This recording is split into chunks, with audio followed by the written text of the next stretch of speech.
Para sa amin medyo nakakadurog 'to ng puso dahil nga sa hirap ng mga ginagawa namin para mapalaganap yung tamang kaalaman tungkol sa mental health at matanggal yung stigma, ay meron pa rin mga ganitong remarks coming from people pa na matataas ang posisyon.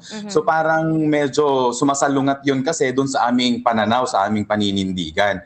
And Bambo Justin, gusto ko lang ipahiwatig, no, na even before, kasi gusto kong linawin at i-erase yung maling paniniwala. Kasi even before Bongo Justin, laganap na ang mental health Mm. problems. Okay? Yun nga lang, iba yung perspective ng natin noon kung saan ina-attribute natin ang mga mental health disorders sa mga supernatural beings like Mhm. mga kulam, mga ganon, mga Mhm. nasapian, something like that. So iba yung perspective noon.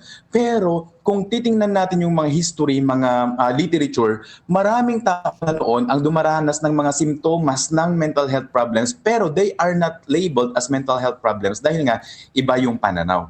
And to prove that, Bombo Justin, makikita natin yung ating mismong National Center for Mental Health. Kailan ba siya na-establish?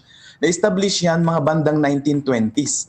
So Mm. ibig sabihin, Bombo Justin, noon pa man, may mga pasyente na tayo na nangangailangan ng mental health care kaya nagpatayo ang National Center for Mental Health.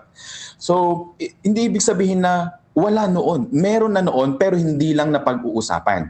At iba yung perspective kasi noon, Bombo Justin, na kapag yung tao ay nagpakita ng depression, anxiety, or signs of schizophrenia, para sa kanila, it's kaparusahan, Mhm. kahihiyan, kaya sila itinatago. Mhm. At syempre, alam nyo yung kawalan pa ng access sa social media and mass communication noon. So yung mga impormasyon tungkol dito ay hindi masyadong naririnig ng karamihan dahil nga secluded yung mga communities natin, hindi siya naibabalita. Mhm. Unlike ngayon na very accessible na.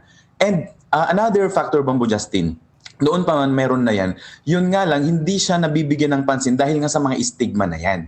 And 2026 na.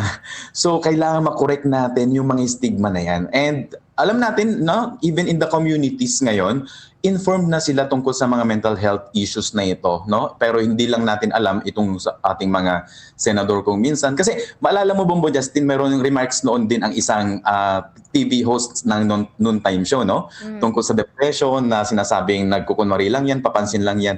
Pero noon, medyo umalma din kami.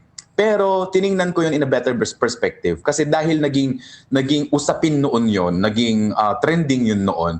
Yun yung isa sa mga naging nagtulak para maipasa ngayon yung Mental Health Act of the Philippines na inosponsor ni Senator Risa Ontiveros. Mhm. Tama ka dyan, Bombo Justin. Napakalaki yung epekto nito doon sa ating mga kababayan na may pinagdadaanan. Kasi it takes a lot of courage for them to come out, to express themselves. And yet, kapag medyo ready na sila or kapag they are taking steps na to come out, tapos biglang may mga maririnig kang ganito. So these remarks invalidate yung kanilang mga nararamdaman, yung kanilang mga circumstances, yung kanilang mga conditions. And at the same time, nagpapakita ito ng pagiging insensitibo Mhm. or sometimes medyo kawalan ng pakialam, totoong pakialam.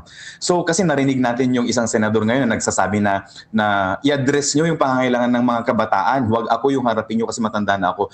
Pero it doesn't make sense eh. Kasi siya mismo isang image sa ating society telling those remarks, alam nyo yun, it will have a big impact on them. Na kung ang mga mambabatas natin, ang mga opisyal natin ay mababa o hindi tama yung pagtingin nila sa kanilang mga kondisyon, bakit pa ako lalapit? Mm.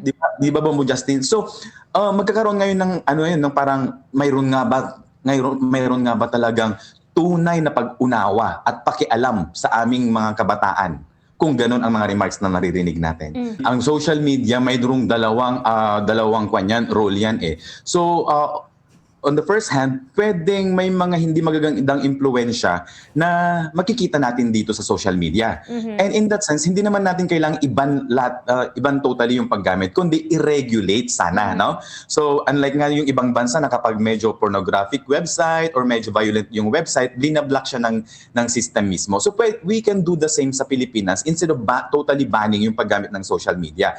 Kasi yung titingnan natin sa ating mga kabataan, Bombo Justin, ang social media ay naging platform nila to express themselves. Dahil marami tayong mga kabataan dyan or even mga tayo nga, no, na kapag hindi na i-express yung saloobin, walang willing makinig, genuine na makinig sa kanila, doon nila na ilalabas yung kanilang mga saloobin, kanilang mga iniisip sa social media. And dito, pwedeng makita or mabasa ng mga tao na pwedeng makatulong sa kanila.